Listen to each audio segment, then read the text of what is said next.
social shit complicated, but I'm choosing who I want, I'm screwing who I want. Like my women 32 and up. Folks that never knew me asking who have you become. How y'all do too much and still ain't doing enough.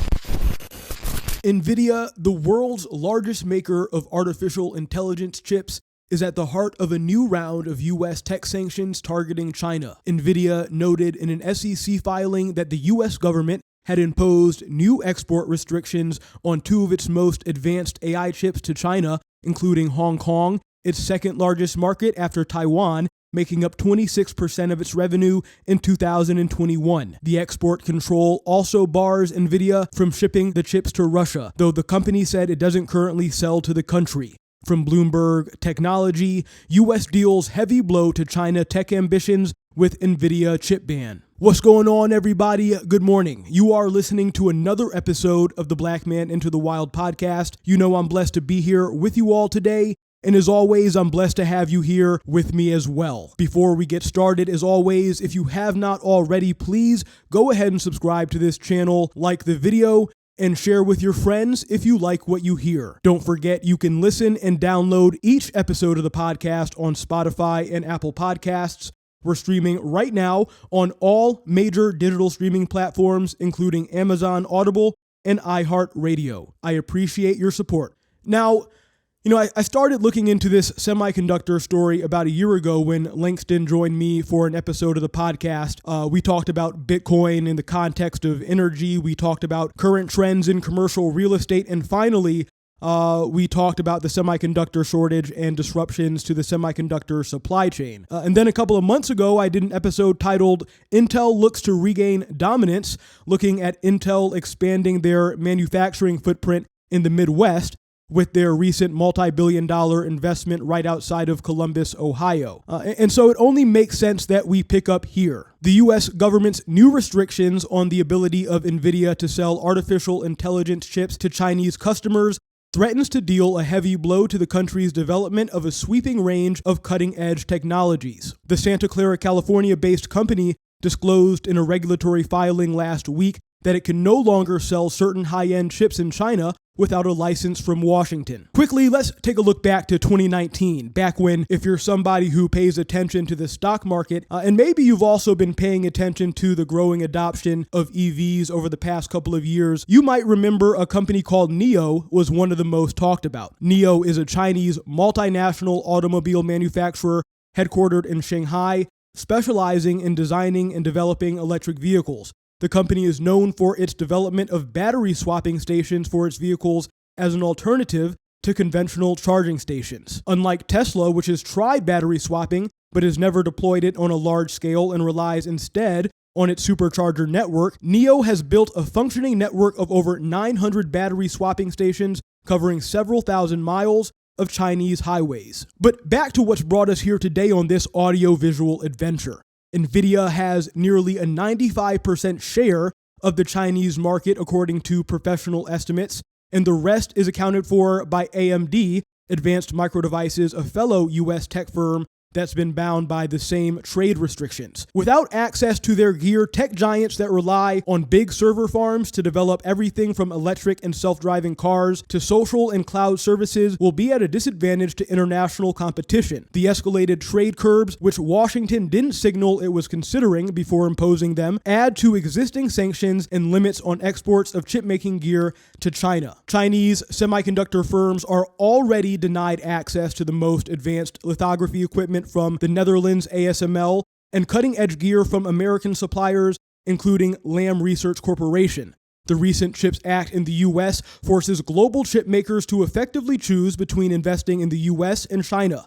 Now that Washington is limiting access to AI products as well, it's created another choke point for Beijing's tech expansion while working on growing its own domestic semiconductor capability. It says here that NVIDIA is a leader in providing the hardware for autonomous driving, both for developing the algorithms and supplying the onboard processors for cars to be aware of their surroundings. Washington has told NVIDIA that the new curbs are designed to prevent advanced AI gear being used for or diverted to military purposes by China or Russia. In June of this year, Washington, D.C.-based think tank, the Center for Security and Emerging Technology, said almost all of the 97 AI chips in public Chinese military purchase records between April and November 2020 were designed by U.S. firms NVIDIA, Intel, Microsemi, or Xilinx, which is now a part of AMD. Still, the brunt of the impact will be felt by NVIDIA itself and China's biggest tech firms like Alibaba and Tencent Holdings, which are the closest rivals to U.S. cloud services from Amazon's AWS,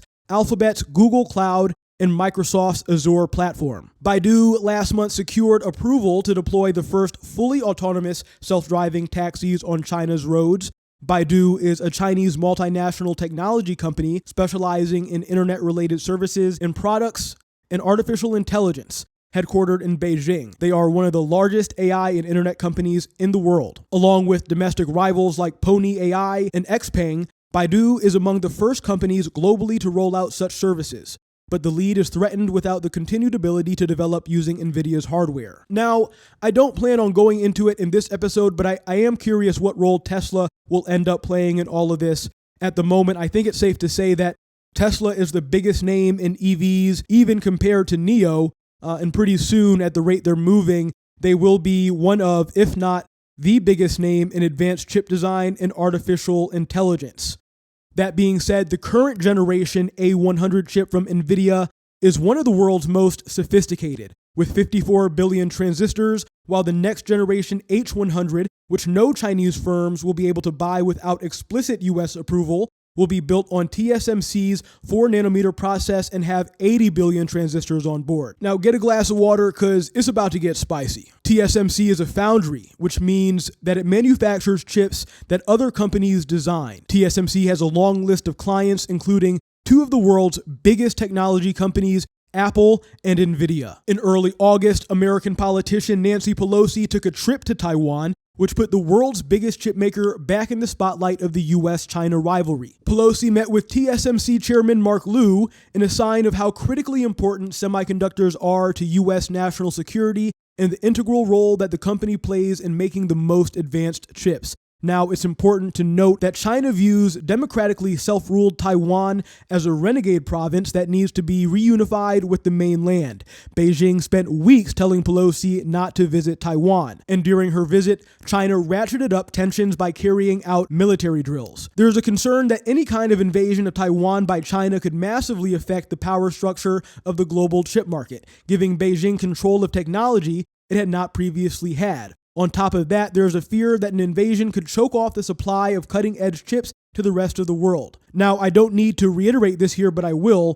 Semiconductors, which go into everything from our smartphones to cars, and even refrigerators, have become a key part of the US and China's rivalry over technology in the past few years. More recently, a shortage of semiconductors has spurred the US to try and catch up with Asia and maintain a lead over China in the industry. The United States is putting a big emphasis on reshoring manufacturing and has also looked to convince other companies to set up shop on its soil. For example, under CEO Pat Gelsinger, Intel has looked to revamp its foundry business after falling behind TSMC. We talked about the $20 billion investment they're making in Ohio. They've also got a big project going on down in Phoenix, Arizona. Samsung Electronics, a world leader in advanced semiconductor technology, recently announced that it would build a new semiconductor manufacturing facility in Taylor, Texas. Their estimated $17 billion investment in the United States is expected to help boost production of advanced logic semiconductor solutions that power next-generation innovations and technologies. So let's take a look at this here. The U.S. House of Representatives recently passed the CHIPS and Science Act, which includes $52 billion in funding designed to boost semiconductor manufacturing in the U.S. and improve competitiveness with China. TSMC, meanwhile, is caught in the middle of the U.S.-China rivalry and could be forced to pick sides, and its current $12 billion commitment to an advanced semiconductor plant in the U.S. could already be a sign of which country it's siding with. Quote, increasingly, companies are striking an ideological tone in who they work with. The question is, as tensions between Taiwan and China increase, will TSMC be able to maintain a position aligning with the West, Or will it be forced to recalibrate its geopolitical strategy to support the global economy? For the answer to that question, let's turn to Taiwan's Foreign Affairs Minister, Joseph Wu. This is a concern on my part, and I'm not the only one who are concerned with this phenomenon that China is on the move of expansionism. What do you think ultimately would happen to the economy in Asia and in the rest of the world if there is a war here? It's going to be much worse than the war in Ukraine. You know, after the war happened in Ukraine, you saw the fuel prices, the food insecurity, and all these matters that European countries or a lot of other countries are concerned about. But if there's going to be a war against Taiwan conducted by China, I think the impact is going to be even more serious upon the rest of the world. As I said a little bit earlier, you know, Taiwan produced more than 60% of semiconductor chips OEM and more than 90% of the very high-end semiconductor chips. And if Taiwan is attacked, you can imagine the kinds of effect it will have on the rest of the world. You can listen and download each episode of the podcast on Spotify and Apple Podcasts. We're streaming right now on all major digital streaming platforms, including Amazon Audible and iHeartRadio. Thanks for listening, everybody. This has been another episode of the Black Man Into the Wild podcast. Have a great day.